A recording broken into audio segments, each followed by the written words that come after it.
Well, this is where I normally do my cooking bits and bobs, as if you've ever looked at any, you'll have figured out. But I was wondering if anyone ever wondered what those legs were in the background we're talking about here. This object was bought how many years ago? I believe it was the last American election when President Obama got in, and this was in one of the local shops I go into, and it was 99p. And I'll show you what it is. And there we go, folks. It's an Hillary. And if you look there, serrated, you put I said, is that lapid?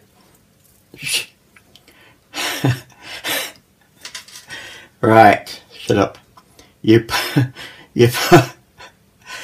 your sorry.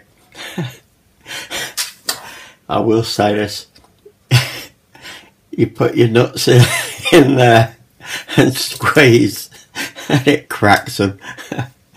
Oh, sorry about that, but that's what it is. It's a Hillary nutcracker, and she normally sits all the time up there. So yeah, folks, when you're looking at a video and you see the legs, that's Hillary. And while I'm at it, cups, you might see the Costa cups. No, I didn't nick them. Costa, I don't know whether they still do it, but once upon a time they actually sold these cups and saucers. I can't remember what they cost per cup and saucer, but they're so blooming big, I thought they'll do for soup bowls as well. There you go anyway, just thought I'd explain what these legs were, so now you know.